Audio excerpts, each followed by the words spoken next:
Hello, career thought leaders. Hot off the press is the Recruiter Nation report for 2024. We're going to be going through that and talking about what recruiters are talking about for 2024, what the trends are, what they're struggling with, as well as how they're recruiting today and what that means for job seekers.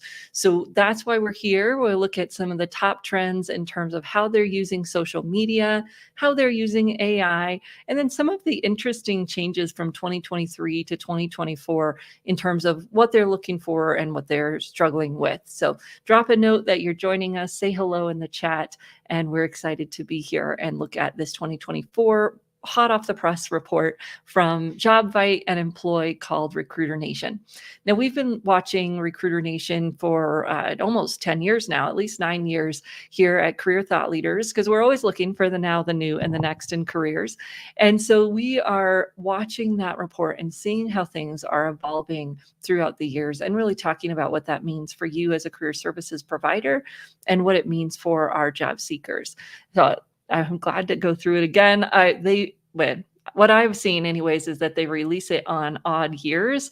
So when I saw it yesterday, I was just like, oh my gosh, it's different, and it's also a different look than they've ever had. So there must be changing some things up over there, but it's good news for us because we get some insights into what's going on in the recruiter world.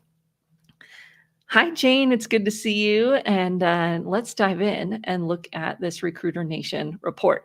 So Recruiter Nation, like I said, is a report that comes out usually every other year, but surprised me with some great new stuff this year so that we can look at the recruiter trends.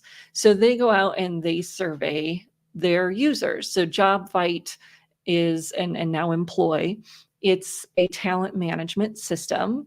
So they do have an applicant tracking piece of it, but sometimes people get confused between JobScan, which is focused on selling resume improvement software to job seekers, and Jobvite, which is an employer tool that they use to hire people. It's an applicant tracking system. It's a talent management program. So they are surveying recruiters for what recruiters want, what recruiters are looking for. That's their jam, right? So when we look at this report, we're looking at what about 1,500 recruiters said. They don't give us a ton of information in terms of what types of businesses those individuals are for, but from past results, we know that they do look at the recruiting, like external recruiters, staffing firms, as well as internal recruiters, because companies use Jobvite as their talent management system, and then their HR folks are responding to this as well. So it is a cross-section across many different individuals, different types of jobs, different sizes of companies, and sometimes people feel like this might not apply for their specific market. That's a good thing to think. And we also always want to be a little bit careful. Just because you don't like something doesn't mean it doesn't apply to your market. All right, so here we go. With no further ado, let's see if I can share my screen. And there we go. So biggest recruiting challenges that people are facing. So some of the things that popped out to me over here on the right, competition from other employers is up. So we're seeing a huge increase here. Well, not huge, but 7% increase in that challenge facing them 2024 of feeling like there's more competition, which is interesting when you look at the job market. This was done about mid-year. Not enough people to fill positions, plus too many candidates for open positions. So it's that conundrum of we have tons of applicants, way more than ever before, but not as many people who are qualified for the jobs that we're wanting to hire. So those were some of the biggest differences up here. Hiring process isn't taking as long anymore, or at least that's not one of the challenges. We see that here, that they're not as concerned about the hiring process taking a long time and not worried about being able to compete on salary based on my the input I've heard from you all. That's because salaries have gotten a little bit less competitive. So I'd love to hear if you still think that is true, that maybe the reason they're not having trouble with that is because there's not as much challenge with that here today. I was just seeing if I could share this with you more full screen. because if I blow it up anymore, maybe we'll just have to blow it up some more. All right, try that. We'll have to scroll a little bit more, but that's okay. I want you to be able to see it because it's great. So those are some of the biggest differences, and then too small to compete with larger organizations. So that might give us some insight into who's answering this. It looks like perhaps bigger companies are answering this Jobvite survey than have answered it in the past. So those are some of the insights there just off of what's changing in the market and how they're seeing differences in terms of what their challenges are. And I always like to look at this, even though all of it may not be that, that relevant to job seekers, because it just gives us some ideas. So the next few pages go through stressors for HR people, and you can go and look at those. I'll drop the link for where this report is. You can, just find the Recruiter Nation for 2024, but I will drop that. And then they talk a little bit about reporting and what's important to them. Now, the next big thing, which we talked about a little bit last week, is how they're using AI in the job search process. So that's the next graphic here that we'll pull up, is how they're using AI in the hiring process. So you see here a big increase in using it for candidate matching, meaning that they're pulling from applications, they're pulling from their existing database and pulling people into their system from that have actually already applied, or they might be using this even on their jobs page to do some candidate matching on the job page. Intelligent sourcing, so that we've been talking about for a while too, with companies like Findem, where they're using more of those systems. The chatbots, a little bit of decrease, which is interesting, but maybe some other systems have picked up that functionality. Job recommendations on the career site. What are the other big changes here? A decrease in using it for crafting interview questions. My guess is that they used it last year and they're just rolling with that same list of interview questions for the job. I don't know. That's an interesting one. And candidate engagement scoring, of course, when they're thinking about, are people engaged with the process? Do people like what they're doing? Those types of things. So you see those changes from 2023 to 2024 and how they're using AI in the process. Now, the next page is interesting. It's not a graphic, but it does talk about that they're using AI powered tools with AI functionality built in, similar to last year. And that you're also still seeing that use of free or low cost generative tools like we shared in the graphic from last year. So, not too surprising, AI is still being used in the process, and they're using it more for some things. And then my guess with the less is that it's more around that they've already found either a specific technology and they don't have to worry about it that much anymore. Then there's some stuff about employer brand. And again, I would encourage you to check that out. And then our all favorite question is back. We'll be updating our graphic that tracks over time from 2020 to 2015 to now 2024. We've been tracking this same statistic since 2015 and which top social channels for recruiting efforts. And we'll see the continued decline of LinkedIn. So when you look at LinkedIn, it started in the 90s, I believe in 2021, which is the last time this data was reported this way, was 2021, and it was 77%. So we've seen that gradual decline of use of LinkedIn, and everything else has held pretty steady.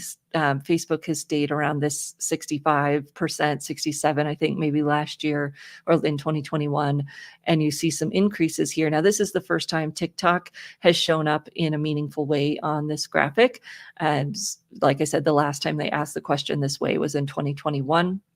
But we are seeing, of course, LinkedIn still leading the way, but differences there. So I'd love to hear what surprises you in there and what you think about the social media channels and social media use by recruiters.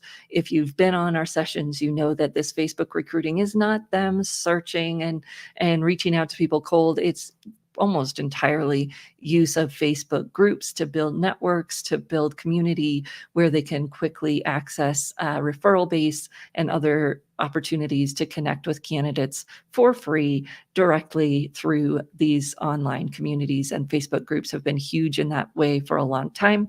So it doesn't surprise me that they've held steady here in the use of social media for talent acquisition. And so when we look at what this means for us, it's really the change in how they're recruiting through these online tools. We see the increase of intelligent sourcing. That's part of the cause for like the decrease in the use of LinkedIn, is because these intelligent sourcing tools can pull from some of that without having to go directly to LinkedIn. So if I can recruit from the whole internet, why would I go specifically and directly to LinkedIn? So then there's some content on some other topics, and then we're going to fast forward here to the next screen, which is talking about applications per position. Average applications submitted over the 12-month period, and you see the increase and decrease. Be interesting if this went just a little bit further back, but you can see from 2023 kind of when people apply the most, and I'll try to mouse down here a little bit. It's very interesting, right? This increase in applications submitted in December, so December to January. So yes, there may be a lot of hiring happening then, but your clients are also they're competing against the most candidates then. So how do we help them maybe spread out their efforts a little bit, see how they could, obviously there has to be positions to apply to, but is there an opportunity to put in some effort in November, December, when the applications per open position is a little lower, and they could move in a different pattern than everyone else and maybe have a chance to stand out. Then the next slide here is about the applications per open role total numbers, a little bit easier for us to see. So what's interesting that when you see some of the data reported, it's much different numbers than this. So this is small, medium-sized businesses, and you can see the increase in total number of applicants per interview. So it's not applicants per open position, it's applicants per interview. So it's going to depend on how many people they're interviewing, et cetera, but you can still see the number of applicants per interview has gone up, small business, and then gone up. Well, never mind, it is down. That is interesting. That is not what we hear in the world out there, but that's interesting, that number of applications per interview. Now, that would be interesting just to see if they've started interviewing more people, or if there's any other confounding information to that difference in data here than what we're hearing out in the media in terms of the increase in applications per open position. All right. So then we look at some of the other data in terms of, and there's some other stuff around applicants per interview ratio, and you could look at some of that. What we see is that 72% of people, and I'll bring up the visual because this is good. This is good for our candidates to hear. You could share this with them. You can get this report, screenshot this for them, because what we see here is that 72% are anticipate hiring somewhat more or significantly more in 2025. So that's good news, right? 72% anticipate hiring more, and then 92% are optimistic about the future of recruiting. That's a little bit, interesting, but that 72% is really an important number for our candidates, just to realize that there are opportunities, there are things happening, and there are going to be more openings in at least some industries as we move forward into 2025. It's hard to believe, isn't it? Just a few months away. So then the last thing here is what makes it harder to hire. So there's some information in the report about the challenges around hiring, how it's gotten harder to hire. And so it's, I think, interesting to look at why is that the case, and what could our candidates do to help recruiters out with this. So not enough quality candidates has decreased. So they're seeing more quality candidates. Perhaps we could infer from that. Um, More open requisitions to fill is one of the changes that's gone up. Less people leaving, and then fewer recruiters is not really as big of a deal. Inability to meet candidate expectations here. So if our candidate is a little bit more go with the flow, they might be able to relieve that pain point for the employer, because this is, the two things that have gone up is the more open positions to fill, so they're busier, and the inability to meet those candidate expectations. And I know that a lot of us are hearing that people are just challenged with a lot of life constraints and realizing how important non-work things are. So how do we make that challenge and have our compromises ready so that when someone does offer that, we can make that change. So this last piece has a little bit less to do with recruiting, but I still find it fascinating. And we were just looking for this data recently because a lot of the data on this topic is older. This probably still isn't as new as I'd like, but at least it's from 2024, that we got the work policy approach has shifted. Look at this 100% in office. The shift there is huge. And from 17% in 2023 to 34% in 2024. That's something I know we are all seeing that our candidates are struggling with because they want to be hybrid or they want to be remote, and they are feeling this shift. It's, it's a big change out there in the marketplace in that fully remote. And then of course the fully remote going from 27% last year to 9% this year. That's huge. And our candidates are struggling with this shift and trying to figure out what matters most and how we can talk them through that. As we're saying that, I was just remembering that in our certified career transition coach program, and we're celebrating our 10th anniversary of the certified career transition coach program. And last year we created a sheet for talking a candidate through remote work. Is this really going to be a great fit for you? Is this really what we want to be doing? And of course, dealing with the challenges around it. So if you would like that worksheet, and it's a worksheet, but it could also just be a coaching tool. You could use the questions from it in your coaching conversations. So if you'd like that worksheet, just go ahead and drop worksheet into the comments. And I'd be happy to send you that worksheet on deciding if remote work is the best fit for you. And if you like to coach clients through career decision making, check out our career transition coach. Like I said, we'll be starting that again in the end of November, and we're celebrating our 10th year of that program. All right, so it's just interesting to see how that shift has happened, and what are your clients going to do with that? How are they going to make that work for them? There's also a graph after that on how many days people are in the office when they're in hybrid. Obviously, just not as much of that. Well, hybrid has stayed the same, not as much remote going on. So those are the main takeaways that we've seen in this report, where we're looking at their social media use. We're looking at what makes recruiting challenging right now. We've seen some good news in terms of the amount of open positions that people are expecting in 2025. So go and spread that good news with folks. And then the last thing that I'll share is that we've got our Career Jam coming up here in just a few weeks. The early bird registration for this actually closes on Friday. So if you want to jump in on that, you want the new and the next straight from some of the sources, and go ahead and register for that. I'm going to just drop over here to the site really quick and show you our lineup. So we've got hiring trends for job seekers over 50, a phenomenal look from a recruiter who is focused on recruiting individuals who are age 50 plus and helping companies who want to recruit that age group. Then we've got Ann Nakaska talking about digital tech and AI and how that's going to change the future of work. So how people are actually using these things at work and the new types of jobs that are going to be available because of these technologies. Then we have our colleague Jillian Kelly joining us. She's going to be sharing some Australian and New Zealand job search and hiring trends, what's going on in that part of the world.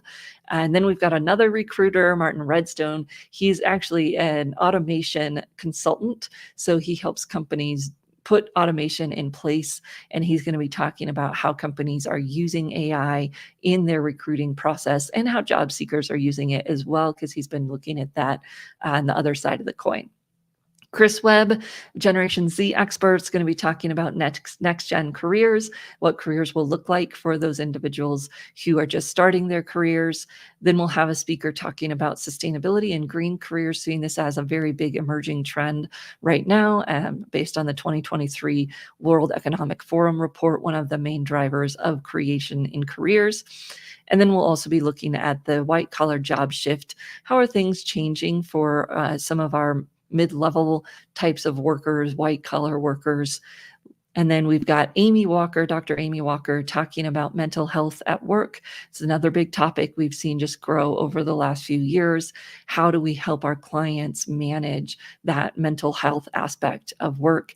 And then lastly, Raymond coming to talk about Africa and Middle East trends in career development and careers. So excellent. I see a few of you are looking for the worksheet. That's lovely. We will send that to you. For that remote work and how to help clients decide if remote work is a good fit for them. And we will look forward to seeing you next week. Next week, we're going to talk a little bit about what's going on in career transition. There's some data around how many times people change careers in their lifetime, some updated data from that, as well as data around how many people are looking to change careers, and some thoughts on how we might help people do that in a little different way than we've talked about in the past. So we'll look forward to seeing you right back here again next week on our Tuesday Trends conversation. Thank you, everyone. Have a great week.